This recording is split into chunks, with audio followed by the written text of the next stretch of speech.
embassy yetu kuuliza tumpatie consular services. Asio tutuma ujumbe kwa embassy yetu atataka consular service. Atujui kama anataka consular service au anataka consular service.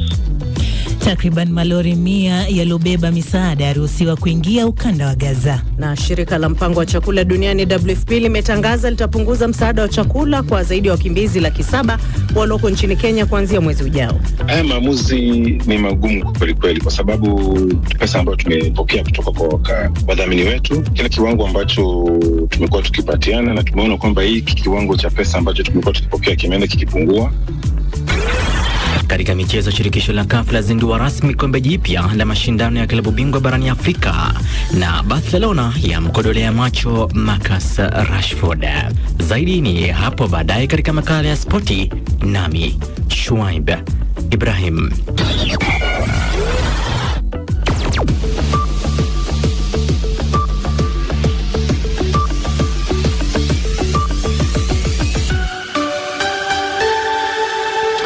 Lakini kwanza ni taarifa habari za dunia kisoma kwako nami David Nkia. Mkurugenzi mtendaji wa shirika la Haki Afrika ameambia BBC kwamba mwanaharakati wa Kenya Boniface Mwangi ameachiliwa huru na Tanzania. Hussein Khalid amethibitisha kwamba alikuwa pamoja na Mwangi wakiwa njiani kutoka Mombasa kuelekea mji mkuu wa Kenya, Nairobi. Zaidi na Humphrey Mgonja.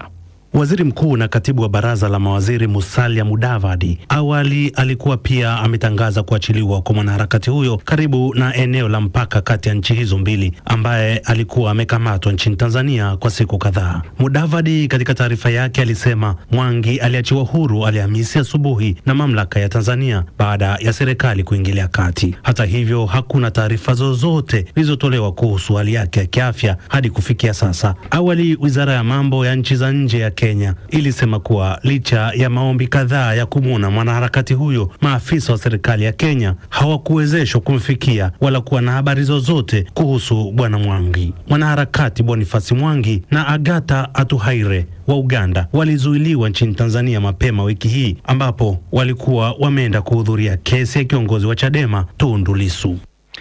Waziri wa mambo ya nje wa Israel amedai kwamba uchochezi wa chuki dhidi ya Wayahudi na Waisraeli unaohusishwa na vita huko Gaza umesababisha mauaji wa wafanyakazi wawili wa ubalozi wa Israel mjini Washington. Gideon Saar amesema viongozi wa kimataifa ikiwa ni pamoja na wale wa Ulaya wamechangia mazingira haya kutokea. Waathiriwa wa shambulio hilo, Yaron Lischenki na Sarah Lynn, waliuawa walipokuwa wakitoka kwenye hafla ya jumba la makumbusho ya Kiyahudi la Washington Jumatano jioni. Mshukiwa Elias Rodriguez ambaye anatokea Chicago alisikika akipiga kelele za kutaka Palestina iwe huru wakati wa kukamatwa kwake.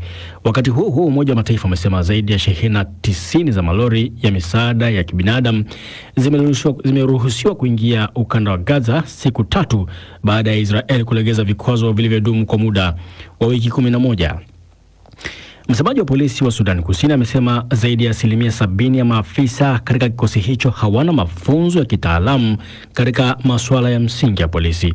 James Monday Enoka amewaambia waandishi wa habari kwamba wengi wa maafisa wa polisi wa Sudan Kusini walikuwa wapiganaji wakati wa vita vya uhuru dhidi ya Sudan au walikuwa watu wa kawaida walioandikishwa moja kwa moja kutoka vijijini.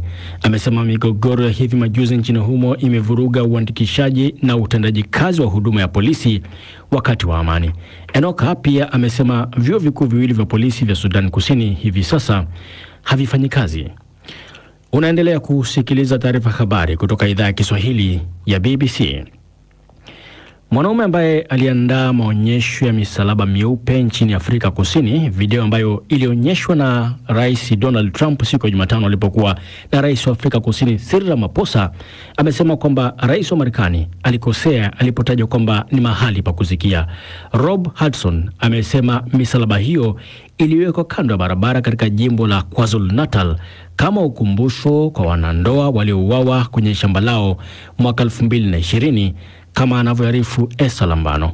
Wakati wa mkutano wenye mvutano katika ikulu ya White House, Trump alimuonesha Rais wa Afrika Kusini Cyril Ramaphosa video ya uthibitisho ili kuimarisha hoja yake kwamba wakulima wa kizungu walikuwa wanalengwa. Huku akikiri kuwepo kwa ghasia nchini mwake, Ramaphosa alikataa Waafrikana wachache wanauawa kimfumo. Hudson, mkulima mwenye umri wa miaka 46, alisema kuwa ingawa hakuwa na tatizo na video hiyo kutumika bila yeye kujua, Trump alijulikana kwa kutia chumvi na alifurahi kuweka rekodi sawa kuhusu video hiyo ya kushangaza. Rais Ramaphosa amesema kuna uhalifu nchini mwake, lakini watu wengi wanaouawa kupitia uhalifu huo ni weusi na sio weupe. Takwimu za hivi karibuni nchini Afrika Kusini zinaonyesha kuwa karibu watu 10,000 waliuawa nchini humo kati ya Oktoba na Disemba 2024. Kati ya hao, dozen waliuawa katika mashambulizi ya mashambani, na kati ya 12, mmoja alikuwa mkulima, wakati 5 walikuwa wakazi wa mashambani na 4 walikuwa wafanyakazi ambao kuna uwezekano kuwa walikuwa watu weusi. Baraza la Wawakilishi la Marekani limepitisha mswada uliotolewa na Donald Trump kuruhusu kupunguzwa kwa kodi kubwa pamoja na matumizi yanayofadhiliwa na kuongezeka kwa deni. Trump ameunga mkono hatua hiyo na kutoa wito kwa Senate kupitisha sheria hiyo haraka iwezekanavyo. Hii itaongeza punguzo kubwa la ushuru lililoanzishwa katika muhula wa kwanza wa Rais Trump. Pia inatazamia kupata mabilioni ya dola katika matumizi ya kuwafukuza wahamiaji na swala la ulinzi. Ofisi ya bajeti ya bunge la Marekani inasema sheria hiyo ingeongeza trilioni 2.3 kwa deni la taifa katika kipindi cha miaka 10. Na hatimaye takwimu rasmi nchini Uingereza zimeonyesha kwamba wahamiaji kwenda nchini humo ulipungua kwa karibu nusu hapo mwaka jana. Tofauti kati ya idadi ya watu wanaohamia nchini humo na kuondoka kwa mwaka 2024 ilikuwa 431,000. Idadi ya mwaka uliotangulia ilikuwa karibu mara 2 ya hiyo. Inatajwa kwamba hiyo ni rekodi kubwa. Anguko hili lilitokana na watu wachache kwenda kufanya kazi na kusoma nchini Uingereza na sheria mpya zinazozuia kuandamana na wategemezi. Hii ni BBC. Taarifa ya habari za dunia imesomwa na David Nkya, na matangazo ya Dira ya Dunia nchini Tanzania yanasikika kupitia Radio Free Africa CGFM na Radio 1. Nchini Kenya ni Pamoja FM, Master FM na County FM. Nchini Uganda yategea sikio kupitia Radio Kitara, Radio Lira na Voice of Busoga. DRC ni Radio Muungano Beni. Aidha yapo kwenye tovuti yetu bbcswahili.com, Facebook BBC Swahili na kwenye FM. Mimi ni Sarafina Robi na mwenzangu ni Karo Robi. Karibu Karo. Asante Sarafina. Msikilizaji, mwanaharakati wa Kenya aliyekamatwa na mamlaka za Tanzania na kuzuiliwa bila mawasiliano kwa siku 3 ameachiliwa huru. Boniface Mwangi alikuwa amesafiri hadi mjini Dar es Salaam siku ya Jumatatu kufuatilia kusikizwa kwa kesi ya kiongozi wa upinzani Tanzania Tundu Lissu ambaye ameshtakiwa kwa kosa la uhaini na uchochezi. Akiongea muda mfupi baada ya kukutana na bwana Mwangi, mkurugenzi mkuu wa shirika la kutetea haki za binadamu la Muhuri Khalif amesema kuwa Mwangi alidhulumiwa na maafisa wa ulinzi wa Tanzania. Leo asubuhi mnamo saa 1:15 hivi nilipigwa simu na Martha Karua, nikaambiwa kwamba Boni amebwagwa hapo Horohoro anakuja zake. Nikaondoka pale asubuhi, nikampata na driver ambao alimchukua na gari ndogo maeneo ya Lungalunga. Nilipompata pale, Boni alikuwa hata kwenda hawezi. Tukamshika watu wawili, driver pamoja na huyu akamshika, kwenda hawezi, maana yake asema alipigwa huku chini kwenye nyayo. Lakini sasa suala tunataka kusema kwamba haya mambo ya haki ya human rights is universal. Hakuna human right ya Kenya au human right ya Tanzania, na torture is against the law. Sisi tulaumu serikali ya Kenya, na ingekuwa si serikali ya Kenya, Boni yasingefika hayo. Hata kina Willy Mutunga, Martha Karua kushikwa pale airport wakarudishwa. Hii habari ilitoka hapa na tuamlaumu Mudavadi. Tusikia asema Boni amejificha yuko Mombasa. Naam, wakili wa Mwangi Yusuf Abubakar naye amesema kuwa watawasilisha malalamishi yao kwa serikali ya Kenya na mashirika ya kimataifa kwa nia kuishtaki serikali ya Tanzania. Kulingana na sheria lazima tupige ripoti kwa serikali ya Kenya ili serikali ya Kenya iweze kuchukua hatua. Lakini wakati amepiga ripoti kwa serikali ya Kenya, pia tutapiga ripoti kwa taasisi nyingine za Jumuiya ya Afrika Mashariki na pia vile Afrika na Umoja wa Mataifa. Kwa hivyo hili ni jambo ambalo kisheria linakeuka sheria kadhaa zikihusiana zile sheria za international law. Huku Boniface Mwangi akirejeshwa Kenya, mwanaharakati wa Uganda Agatha Atuaire aliyekuwa anazuiwa na Boni bado hajulikani aliko. Awali nilizungumza na waziri wa Uganda wa mashauri ya kigeni Oryem Okello kutaka kujua zaidi kuhusu hatma ya Agatha. Unajua hii wiki mbili ambayo ilikuwa kijijini nafanya kampeni yangu. Kwa hivyo leo ni siku ya kwanza naingia office. Kwa hivyo sijui, sijasoma gazeti huko kwangu, huko kijijini hatuna gazeti. Ningekuwa kampeni yangu tu. Kwa hivyo hujapata taarifa zozote kutoka hata kwa mashirika ya kutetea haki za binadamu, kutoka kwa familia yake kwamba anazuiwa Tanzania tangu mwishoni mwa wiki? Hauna hizo taarifa? Ikiwa mtu ambaye ameshikwa au human rights inaenda kwa Minister for Justice and Constitutional Affairs. Lakini amekamatwa kwa nchi jirani, ndio maana nadhani inakuhusu wewe kama amekamatwa. Kama amekamatwa na amepinga sheria ya nchi ya Tanzania.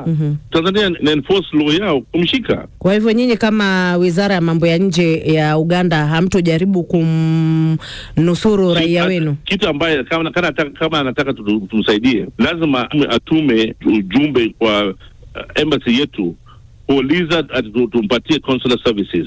Asio tutuma ujumbe kwa embassy yetu atataka consular service. Atujui kama anataka consular service au ataka consular service. Lakini kama yuko kizuizini atawezaje kufanya hivyo, na yuko kizuizini hana uhuru huo wa kuweza kwamba pengine ana mawasiliano ya simu ama ya mtandao? Wewe unajuaje aliye huko? Ninajua kwa sababu mimi ni mwandishi wa habari na tumekuwa tukifuatilia hii taarifa. Wenzake na familia yake wao wajui? Familia yake inajua, na pengine jinsi unavyosema kwamba huko familia yake anajua. Ndio. Kama familia yake anajua, kwa nini wasiende kwa lawyer? Lawyer hiyo kuja kwa embassy yetu ampatie aulize application ya consular service. Ninapozungumza na wewe saa hizi dadake yuko kwenye Wizara ya Mambo ya Nje Uganda hapo Kampala kuzungumzia hilo na bado hajaweza kusaidiwa. Kama bado yuko hapo. Kama yuko hapa hajatoka hata hapa. Alafu anaanza complain. Kama anataka complain agoje kwanza wafukuze au kusadie. Alafu anaanza complain. Sasa wewe uko hapa kwa waziri wa nchi ya nje. Hata siku hajakwisha. Bado saa 8 tu. Una complain nini? Si mambo na kwamba ni saa 8 ama tu. Ninauliza hivi kulingana na sheria zenu kama unajua kama wanataka watu wanataka ugomvi ambaye haisaidii mtu yote. Sheria iko na jinsi kufanya hizo vitu iko. Kwa nini yeye hajatumia hiyo sheria na jinsi ya kufanya vitu? Kwa ngoja wengine watu wengi au watakuona baadaye. Naam, pengine nipate ufafanuzi kutoka kwako. Mna taarifa kumhusu Agatha Twaira ama hamna? Mimi simjui hiyo kitu ambayo anazungumza. Nilikwambia wakati uanze kuwa naye, mimi nilikuwa kijijini. Kila mtu anajua mimi nilikuwa kijijini, yuko ndani nafanya kampeni yangu. Huyu mtu ni is so special that I should leave all my work in my constituency to come to attend to her. Na mambo ndo kama hayo. Huyo ni Oriam Okello ambaye ni waziri wa Uganda wa mashauri ya kigeni. Tukiendelea ni kuwa kwa upande mwingine, katika mazungumzo na mwandishi wa BBC David Nkya, mtendaji mkuu wa mtandao wa watetezi wa haki za binadamu Tanzania Tedsi Onesmo Olengurumwa amesema bado hawana taarifa kamili kuhusu kuachiliwa kwa mwanaharakati wa Uganda Agatha Atuhaire. Tulikuwa tunawasiliana na afisa mmoja kutoka kwenye taasisi yake, na ndio yeye hata muda huu tumemuuliza kama yeye amepata taarifa kama vile familia ya huyu Mwangi walivyosema wamepata taarifa na wanakwenda kumfuata walipoambiwa pengine ameachiwa au ameshushwa. Sasa kwa wao bado hawajapata taarifa kamili kwamba wameshushwa, labda kutokana na nadhani unaelewa mazingira ya ni rahisi sana kufika kwenye boda ya Kenya kuliko kufika kwenye boda ya Uganda. Pengine labda wako safarini kuelekea kwenye boda za Uganda. Kupitia umbali ni rahisi sana kufika. Boda ya Uganda na ukisema upitie labda Kagera ni safari ndefu. Unaona uingie kwanza Kenya alafu upitie Kisumu huko, kwa hiyo ni safari ndefu. Pengine huyu ameweza kupatikana kwa sababu kama ni kweli kwa sababu labda ni mipaka iko karibu. Dar es Salaam na mipaka ya Kenya ni karibu zaidi kuliko Dar es Salaam na mipaka ya Uganda. Unadhani kwa nini serikali ya Kenya pamoja na wanaharakati wa Kenya wameonekana kuzungumza zaidi kuhusiana na Mwangi kuliko ambavyo imeonekana kwa upande wa Uganda, ambao mpaka sasa ni kama hakuna chochote ambacho kimesemwa na serikali kuhusiana na mwanaharakati wake? Nchi zinatofautiana. Nchi ya Kenya bahati nzuri tuseme tu ni kwamba wenzetu kule wamepewa, wamekuwa na nchi yao ni tofauti na nchi zetu. Wao uhuru wao umekuwa ni mkubwa sana, uhuru wa kujieleza, uhuru wa kupigania haki za binadamu, uhuru wa kujitetea kama wananchi umekuwa ni mkubwa sana, na wana umoja sana katika kutetea watu wao. Nadhani ndio nchi pekee Afrika Mashariki ambayo hata nimesikia viongozi wakizungumza kina Musalia Mudavadi wakisema kwamba demokrasia iliyoko Kenya ni demokrasia kubwa, kana kwamba raia wa Kenya anapotoka nje ya Kenya, anapokwenda nchi nyingine, ajaribu kuangalia, asije akafikiri kwamba yuko Kenya. Ni kitu ambacho ni ukweli, kwa sababu raia wa Kenya wanapotoka nchini mwao wakija nchi zingine, wanafikiri ule uhuru ambao na uhuru na wanaoupenda, wanaotumia au wanaoupata katika nchi yao, wanaweza wakaupata katika nchi zingine. Nikinukuu maneno ya makamu mwenyekiti wa chama tawala Tanzania CCM, Steven Wasira, amesema kwamba Martha Karua ambaye ni mwanasiasa kutoka Kenya ndiye ambaye aliwaponza wanaharakati wengine, kwa sababu ni kama vile alikuwa akiingilia uhuru wa mahakama ya Tanzania. Hili kama wanaharakati wa Tanzania mnalichukuliaje, na linawapa motisha gani katika kufanya kazi kwamba hamuingilii uhuru wa chombo kingine cha dola? Ni kweli uhuru wa mahakama unapaswa kulindwa na watu wote na bila kuingiliwa. Na Martha Karua kama mwanasheria, kama mwanaharakati ambaye tumemwona yuko Uganda, amekuwa kwenda kwenye kutembelea mahakama, mtu yote anaweza kwenda. Na uangalizi wa mahakama ukozo wakati mwingine una masharti yake. Kama wewe ni mwangalizi au observers, kuna mambo ambayo unapaswa kuyazingatia. Wakati mwingine labda usizungumze wakati kesi inaendelea, na vitu kama hivyo. Sasa sijajua kama hayo yalitendeka, lakini mimi ninachojua ni kwamba Martha Karua alirudishwa hata kuingia kabisa nchini kwa awamu hii ya pili. Sasa kama kuna jambo ambalo lilitendeka lingine katika awamu ya kwanza sijajua, lakini kimsingi ninachojua ni kwamba kuenda kufanya trial observation, kwa sababu yeye hakuja kama wakili, alikuwa anakuja kama trial observation ambayo inaruhusiwa kwenye mahakama kwenda kufanya uangalizi wa mashauri kama yanazingatia masuala na unapokuwa unafanya uangalizi, nadhani kuna masharti yake ya hapa na pale. Sasa sijajua kama hayo masharti yalizingatiwa ama vipi, lakini kimsingi ni kwamba kutembea katika mahakama zetu, kutembea katika nchi zetu za Afrika Mashariki, hakuna sehemu ambayo inatuzuia. Kuna kipindi pia hata Rais Magufuli akiwa waziri aliwahi kuja Kenya kufanya kampeni na Raila Odinga. Ni swala tu la kwamba unapokuwa katika nchi ya jirani, unafanya nini? Uzingatie sheria za nchi husika, usivunje sheria za nchi, kwa sababu ukivunja sheria za nchi husika basi utawajibishwa tu kwa mujibu wa hizo sheria kama ilivyo wananchi wengine. Sasa tujaona kwamba ni wapi walivunja sheria, watu walifanya nini, hatujaona labda wamekamatwa, wamepelekwa mahakamani kwa kuvunja sheria kama hii. Kama wamevunja sheria, nadhani ni sawa kabisa kukamatwa kama raia wa Tanzania wanavyokamatwa na kupelekwa katika vyombo vya sheria. Na msikilizaji, huyo ni mtendaji mkuu wa mtandao wa watetezi wa haki za binadamu Tanzania, Onesmo Ole Ngurumo, kama alivyozungumza.